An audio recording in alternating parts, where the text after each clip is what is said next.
এক কাপ আটা আর আলু দিয়ে বিকেলের একটি চটপট নাস্তার রেসিপি দেখাবো খুব সহজভাবে। নমস্কার বন্ধুরা, সুবর্ণা দাস অফিসিয়াল চ্যানেলে সবাইকে স্বাগত। আজকে আমি বানাবো একটা নাস্তার রেসিপি। এই নাস্তাটি খেতে খুবই ভালো লাগে, একদম সফট হয়। দেখুন কতটা লোভনীয় হয়েছে। বিকেলের নাস্তা হিসাবে এই নাস্তাটি খুব তাড়াতাড়ি কম সময়ে বানিয়ে নিতে পারবেন। এই নাস্তা বানানোর জন্য এখানে আমি 1 কাপ পরিমাণে আটা নিয়েছি। এবার দিয়ে দিচ্ছি আমি স্বাদ মতো লবণ আর দিয়ে দিচ্ছি 1 চামচ পরিমাণে সাদা তেল। এবার আটার সাথে ভালো করে তেল আমি মিশিয়ে নিচ্ছি হাত দিয়ে। তেল একদম ভালো করে আটার সাথে মিশিয়ে নিতে হবে। এখনও যারা একটা লাইক দিতে ভুলে গিয়েছেন, অবশ্যই একটা লাইক দিয়ে পাশে থাকুন। দেখুন বন্ধুরা, আটার সাথে আমি তেল ভালো করে মিশিয়ে নিয়েছি। দেখুন হাতের মধ্যে মুষ্টি করলো একদম মুষ্টি হয়ে যাচ্ছে। এবার আমি এখানে দিয়ে দিচ্ছি জল। জল আমি একসাথে দিব না, অল্প অল্প করে এই আটা দিয়ে একটা ডো তৈরি করে নেব। জল আপনারাও একসাথে দিতে যাবেন না, তাহলে ডোটা ভালো হবে না। জল আমি অল্প অল্প করে দিয়ে ডোটা একদম সুন্দর করে রেডি করে নিচ্ছি। দেখুন বন্ধুরা, আটার ডোটা আমার রেডি হয়ে গিয়েছে। এবার 10 মিনিটের জন্য আমি ঢাকনা দিয়ে রাখবো। এখানে আমি দুটো সিদ্ধ আলু নিয়েছি। এই সিদ্ধ আলু আমি একটা গ্রেটার দিয়ে গ্রেট করে নিচ্ছি। এভাবে নিলে আলু একদম মিশ হবে, দেখতেও খুব ভালো লাগবে, নাস্তার মধ্যে দিলেও খুব ভালো হবে। আলু আমি ভালো করে গ্রেট করে নিয়েছি। এবার আলুর মধ্যে দিয়ে দিচ্ছি আমি বড় সাইজের একটা পেঁয়াজ কুচি আর দিয়ে দিচ্ছি আমি 3টা কাঁচামরিচ কুচি আর ধনিয়া পাতা কুচি দিয়ে দিচ্ছি। এবার দিয়ে দিচ্ছি আমি স্বাদ মতো লবণ, হাফ চামচ পরিমাণে জিরের গুঁড়ো, হাফ চামচ পরিমাণে ধনিয়ার গুঁড়ো, 1 চামচ পরিমাণে দিয়ে দিলাম নুডলসের মশলা, হাফ চামচ পরিমাণে দিয়ে দিলাম হলুদের গুঁড়ো। এবার সব কিছু একসাথে ভালো করে আমি মাখিয়ে নিচ্ছি। সিদ্ধ আলুর সাথে সব মশলা একদম ভালো করে মিশিয়ে মাখিয়ে নিতে হবে, তাহলে এই আলুর পুরটা খেতেও খুব ভালো লাগবে। পুরটা আমার রেডি করা হয়ে গিয়েছে। দেখুন বন্ধুরা, আপনারা এভাবে খুব সুন্দরভাবে পুরটা রেডি করে নেবেন। এবার আটার ডো থেকে আমি একটা গোলা নিয়ে নিয়েছি। এই গোলা আমি একদম রুটির মতো করে বেলে নেব। এই গোলার মধ্যে সামান্য পরিমাণে আটা দিয়ে দিতে হবে, তাহলে ভালো হবে। সামান্য পরিমাণে আটা দিয়ে আমি রুটির মতো করে বেলে নেব। রুটি একদম পাতলাও বেলবেন না, একদম ভারীও বেলবেন না, মিডিয়ামভাবে রুটিটা বেলে নিতে হবে। আমার এই রেসিপিটি যদি আপনাদের ভালো লেগে থাকে, তাহলে লাইক কমেন্ট শেয়ার করে দেবেন। আর নতুন কোনো বন্ধু যদি আমার এই রেসিপিটি দেখে থাকেন, অবশ্যই আমার চ্যানেলটাকে সাবস্ক্রাইব করে দেবেন। রুটি আমি বেলে নিয়েছি। এবার রুটির মধ্যে দিয়ে দিচ্ছি আমি আলুর পুর একদম আমি পুরো রুটির গায়ের মধ্যে আস্তে আস্তে করে ভালো করে লাগিয়ে দেব। এই নাস্তাটি আপনারা বিকেলের নাস্তা হিসাবেও বানাতে পারেন এবং বাচ্চাদের টিফিনেও দিতে পারেন। ঘরে থাকা উপকরণ দিয়ে এই নাস্তাটি আমি বানিয়ে নিচ্ছি।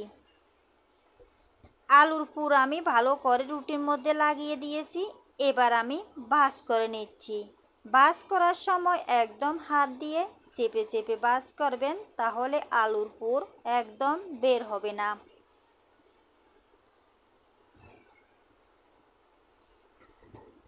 আমি ভাঁজ করে নিয়েছি একদম সুন্দর করে। এবার মুখ বন্ধ করার জন্য আমি সামান্য পরিমাণে জল হাতের আঙ্গুল দিয়ে লাগিয়ে দিলাম, তাহলে এই রুটির মুখটা আর খুলবে না। এবার আমি হাত দিয়ে চেপে চেপে একদম সমান করে নিচ্ছি। আপনারাও এভাবে একদম সমান করে নেবেন। এবার আমি একটা ছুরির সাহায্যে কেটে নিচ্ছি। কেটে নেওয়ার আগে প্রথমের অংশটা আমি রেখে দিচ্ছি, পরের অংশগুলো আমি নিয়ে নেব। এই সাইজে আমি কেটে নিচ্ছি। দেখুন, একদম বড়ও না একদম ছোটও না, আপনারা আপনাদের পছন্দ মতো কেটে নিতে পারেন। এভাবে কেটে নিয়ে একটু চেপে দিলে তাহলে আলুর পুর একদম বের হবে না। একই রকমভাবে আমি পুরোটা কেটে নিচ্ছি। এই নাস্তাটি একদম সহজভাবে বানিয়ে নিতে পারবেন। হঠাৎ করে যদি বাড়িতে অতিথি চলে আসে, এই নাস্তাটি বানিয়ে খাওয়াতে পারবেন। দেখুন বন্ধুরা, আমি পুরো নাস্তাগুলো কেটে নিয়েছি, একই সাইজ করে কেটে নিয়েছি। দেখুন, এবার একটু হাত দিয়ে চেপে দিচ্ছি যাতে পুরগুলো বের না হয়ে যায়। সবগুলো আমি ঠিক করে নিয়েছি। এবার আমি বাকি নাস্তা বানানোর জন্য একটা রুটি বানিয়ে নিয়েছি। এই রুটির মধ্যে আবারও আমি আস্তে আস্তে করে আলুর পুর দিয়ে দিচ্ছি। আলুর পুর দেওয়ার পর আবারও আমি ভাঁজ করে নিচ্ছি একই রকমভাবে। আপনারাও এরকমভাবে সুন্দর করে ভাঁজ করে নেবেন।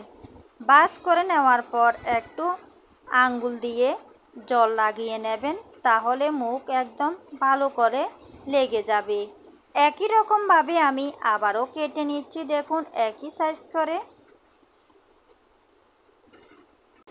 সব নাস্তাগুলো আমার কেটে নেওয়া হয়ে গেল। দেখুন বন্ধুরা, দেখতে কতটা সুন্দর দেখাচ্ছে। এবার আমি একটা বাটির মধ্যে ভেঙে দুটো ডিম নিয়ে নিচ্ছি। ডিমের মধ্যে আমি সামান্য পরিমাণে লবণ দিয়ে দিলাম। লবণ দিয়ে ভালো করে ডিম আমি ফেটিয়ে নিচ্ছি। একদম ভালো করে ডিম আমি ফেটিয়ে নিয়েছি। এবার চুলোতে একটা কড়া বসিয়ে দিলাম। কড়াইতে আমি পরিমাণ মতো তেল দিয়ে দিলাম। তেল ভালো করে গরম করে নিতে হবে। এবার ডিমের মধ্যে আমি একটা নাস্তা ভালো করে ভিজিয়ে নিচ্ছি। এভাবে ভালো করে ডিমের মধ্যে লাগিয়ে নিতে হবে। দেখুন বন্ধুরা, এবার আমি ডিম মাখিয়ে নেওয়া নাস্তা তেলের মধ্যে দিয়ে দিচ্ছি। আমি 4টার মতো নাস্তা তেলের মধ্যে দিয়ে দিয়েছি। এবার নাস্তাগুলো আমি উল্টিয়ে দিচ্ছি। এ সময় চুলোর আঁচটা বাড়িয়ে দেবেন না, তাহলে নাস্তাগুলো একদম ভালোভাবে হবে না। এভাবে কিছুক্ষণ পর পর উল্টিয়ে দিতে হবে, তাহলে নাস্তাগুলো খুবই ভালো হবে। এই নাস্তা আপনারা একদম ঘরে থাকা উপকরণ দিয়ে বানাতে পারবেন। একদম সহজ পদ্ধতিতে আপনাদেরকে দেখাচ্ছি। দেখুন বন্ধুরা, নাস্তাগুলো আমি একদম লাল লাল করে ভেজে নিয়েছি। এবার আমি তেল ঝরিয়ে নাস্তাগুলো আমি তুলে নিচ্ছি। এই নাস্তাগুলো আমার ভেজে নেওয়া হয়ে গেল। বাকি নাস্তাগুলো আমি তেলের মধ্যে দিয়ে দিচ্ছি। একই রকমভাবে এই নাস্তাগুলো আমি একদম লাল লাল করে ভেজে নেব।